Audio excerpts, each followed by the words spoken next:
ઉન વિસ્તારમાં ભાજપ નેતાની હત્યા મામલે સસ્પેન્ડેડ પોલીસ કર્મીની ધરપકડ કરાઈ છે। ભાજપના નેતા પોતાની વેવાણ મુદ્દે વિવાદાસ્પદ પોસ્ટ મુદ્દે સમજાવવા માટે ગયા હતા ત્યારે સસ્પેન્ડેડ પોલીસ કર્મીએ મુક્કો મારતા મોત થયું હતું। સુરતના ઉન વિસ્તારમાં ભાજપના નેતાની હત્યા એક સસ્પેન્ડેડ એએસઆઈ કરતા ચકચાર મચી ગઈ છે। ભાજપના નેતા પોતાની વેવાણ મુદ્દે વિવાદાસ્પદ પોસ્ટ મુદ્દે સમજાવવા ગયા હતા પરંતુ એએસઆઈએ ભાજપના નેતાને મુક્કો મારતા તેમની લીવર અને કિડની ફાટી ગઈ હતી અને સારવાર દરમિયાન મોત થયું હતું। સુરતમાં સસ્પેન્ડેડ રોનક હિરાણીએ ભાજપના લઘુમતી મોરચાના મહામંત્રી સલીમભાઈ સાથે ઝઘડો કર્યો હતો। સસ્પેન્ડેડ પોલીસ રોનક હિરાણીએ ફેસબુક પર મૃતકના વેવાણને લઈને પોસ્ટ લખી હતી જેથી સલીમભાઈ અને તેમનો પુત્ર સસ્પેન્ડેડ પોલીસના ઘરે સમજાવવા માટે ગયા હતા। વેવાણ અંગે બીભત્સ પોસ્ટ મુદ્દે સમજાવી રહ્યા હતા ત્યારે રોનક હિરાણીએ બંને સાથે ઉગ્ર શબ્દથી બોલવાનું શરૂ કરી મૃતકની છાતીના ભાગે મુક્કા મારતા તે ઢળી પડ્યા હતા।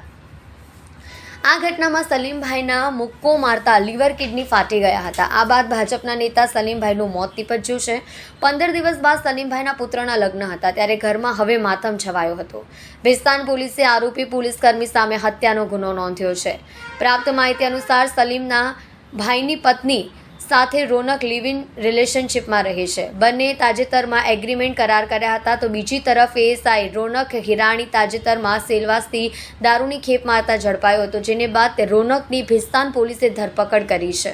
ગતરોજ તારીખ 9/3/2024ના રોજ ભેસ્તાન પોલીસ સ્ટેશન વિસ્તારમાં હત્યાનો ગુનો નોંધાયેલ છે જેમાં સસ્પેન્ડેડ એએસઆઈ રોનક હિરાણી તથા મરણ જનાર સલીમભાઈ વાગડિયા અને તેમના પુત્ર સુમિત સલમભાઈ વાગડિયા વચ્ચે સોશિયલ મીડિયામાં પોસ્ટ મૂકવા બાબતે ઝઘડો થયેલ હતો જેમાં સલીમભાઈને પેટના ભાગે મૂઢમાર વાગતા તેઓને હોસ્પિટલ લઈ જવામાં આવેલ જ્યાં ફરજ પરના ડૉક્ટર દ્વારા તેમને મૃત જાહેર કરવામાં આવેલ હતા।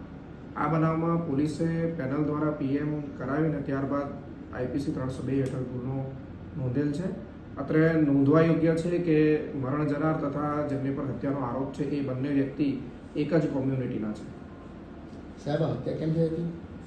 આ હત્યા ભેસ્તાન પોલીસ સ્ટેશન વિસ્તારમાં આવેલ રોયલ એવન્યુ એપાર્ટમેન્ટ કે જે સુમિત હોટલની સામે છે ઉન ભેસ્તાન ખાતે આરોપીના રહેણાંક સ્થળ ખાતે બન્યો હતો બનાવ। સાહેબ આપણો કોઈ ગુનાહિત ઇતિહાસ છે? ઉપરોક્ત ગુનામાં સામેલ આરોપી રોનક એએસઆઈ સસ્પેન્ડેડ એએસઆઈ છે અને ભૂતકાળમાં તેઓની ઉપર પ્રોહિબિશનનો ગુનો દાખલ થયેલ છે અને હાલમાં તેઓ સસ્પેન્શન હેઠળ છે। કારણ શું એમ મુખ્ય હત્યાનું?